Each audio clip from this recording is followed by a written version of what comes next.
The second and final patch for Season 13 dropped today, and as you can probably guess by the title, it was pretty light.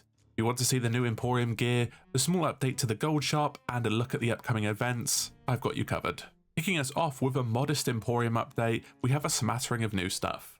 The main event is the Iron Turtle set, or the Red Dreadnought set.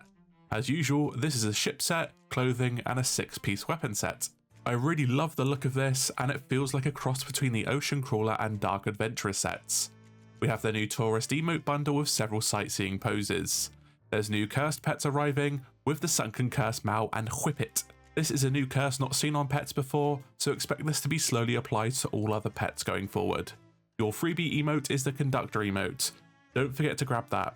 Overall, a really small update in the Emporium section. But let's check the free versus paid throwing knife and double barrel leaderboard, with Live at the Scene Raid checking in with our competitors. For throwing knives, there are 7 earnable ones and 7 premium ones, with it being all to play for as the Emporium and Gold Shop are neck and neck. As for double barrels, there's 4 earnable items and 7 premium ones, with the gap widening even further as predicted.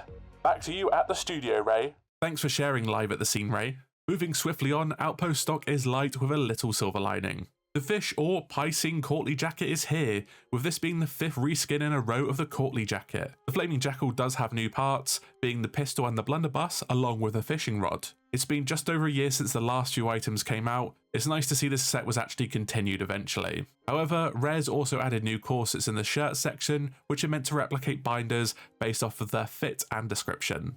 These are on top of the other shirts added last month, which I did indeed neglect, so sorry about that. All of the above is available for gold, once again making these a case of hopping on, buying the new stuff, with no new challenges of note. In terms of slight new gameplay changes, the throwing knives are now faster to throw. Here you can see a comparison of the old throwing knives and the new ones. What do you think of this change? Should the throwing knives be able to throw faster, or should Rare have kept it the way it was? The blunderbuss has changed once again, with a reduction to its overall knockback power. The knockback range has been reduced, it requires the target to be much closer, and the horizontal distance players are blasted has also been reduced. However, knockback will now trigger when a single pellet is hit on a player. You'll be braced against this knockback when using a ship interaction point like the wheel or sails. Also, you can now sprint with some one-handed treasure. The majority of held weapons found around the world, such as the Ash of Windskull and Trident of Dark Tides, are also affected by this. The Skull of Siren Song is the exception. While the gameplay is predictably slim, Rare have been leaning on events more recently to mixed results. These didn't really alleviate the lack of content between seasons in 2021, but they are better than nothing. We had the recent Fight Night, which was a great idea until it was ruined by cheaters plaguing this game. Rare are fighting them at every step of the way, and have committed to player safety in a statement released recently, but so far, it's slow progress. There was also the Hunter's Call event that gave extra rep and gold for selling fish to the Hunter's Call, though it was moot unless you need Hunter's Call levels. It should have been increased chances for trophy fish for commendations, which would make the commendations less tedious, while still increasing the rep and gold gain in general. Although Community Weekend is starting on the 21st of September, and it aims to do things differently, with the selfie wall, a community flag, and drops. The obsidian table looks pretty nice, to be fair.